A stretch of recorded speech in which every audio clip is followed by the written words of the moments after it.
So Zillmer will be in the red, Hancock in the blue. And I got in trouble for coaching over here. that happens. It happens, right? What can I do? This is going to be a good match. You want to talk about the future, too. This kid, Angelo Hancock, is unreal. Dynamic, just like we were talking about Kamal Bay.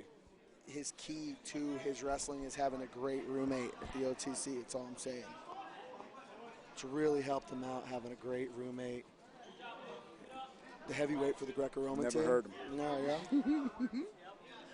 Yeah, he's a heck of a wrestler, this kid. Yeah, no, he is. Him and Kamal come from that TC Danzler, you know, working with him and getting their base. And now, like I said, we have him at the training center.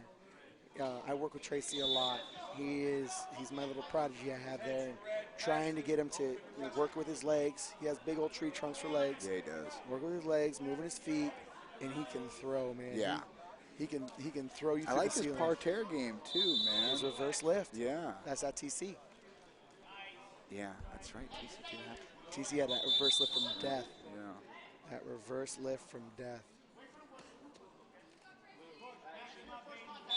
And blue will be called in the first official passivity. I don't understand those because Zimmer's head is down. I know. Look, I think it's like they call it like a gimme, They do. right? Because they know that the last one of those will be the score that wins, right? So they want to make sure that they kind of place it correctly, I guess. Yeah. So there's your red passivity. And Hancock now kind of wrist fighting. Neither of them have a great lock on the body or arm. But yeah, look, so again, you mentioned it earlier, getting those big redwood trees hanging from his hips involved in everything that he does is going to be super important. So I say every time you go for any kind of two-on-one, underhook, or whatever it is, you got to replace it with your feet. You're not actually throwing your pummel with your legs, or you're not throwing it with your arms. You're throwing it with your legs. Sure.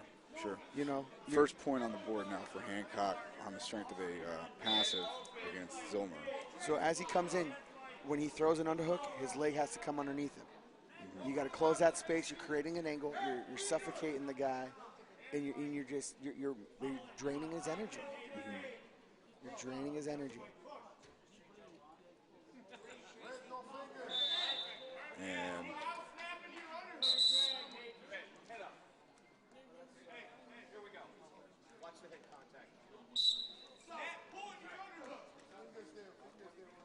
And trying to get himself in a little bit better position. If you look at one of the things I've seen him do in the past is really place that shoulder right in the middle of the sternum. Yep. and work for off balances from there.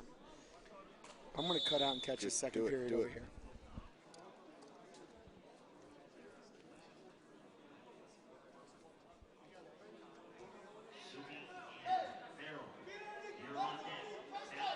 So Hancock has a 1-0 lead over Zillmer.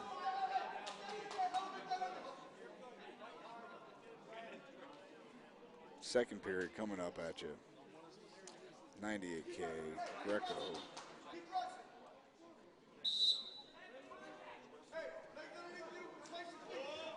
Now we got a 2-on-1, pace starting to quicken a little bit.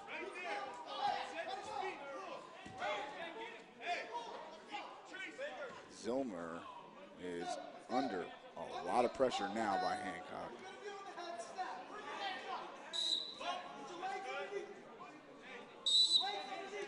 Nice drag there by Zillmer. Couldn't close the deal though. Drags are so tough, especially in Greco.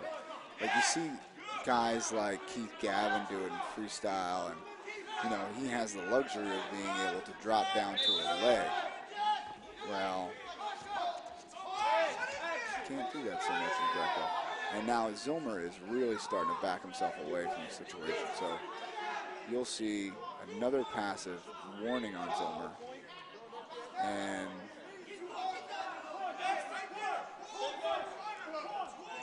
still 1-0 Hancock.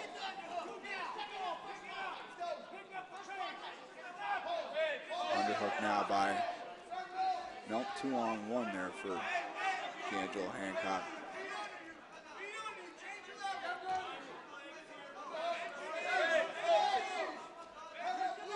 And it seems as though Zillmer is kind of running a little bit, and that'll be a second passive there against Zillmer. So Hancock is up by 2 now.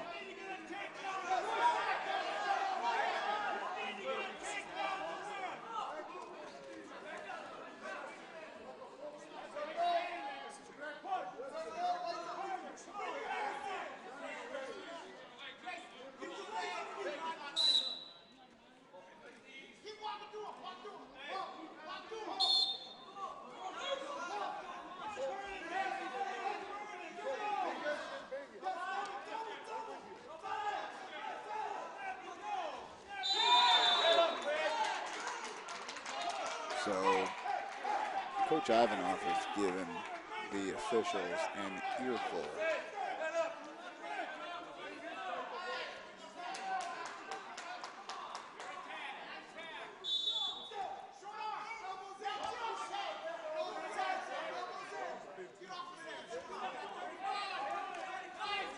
Now Zillmer starts to get underneath the arms a little bit.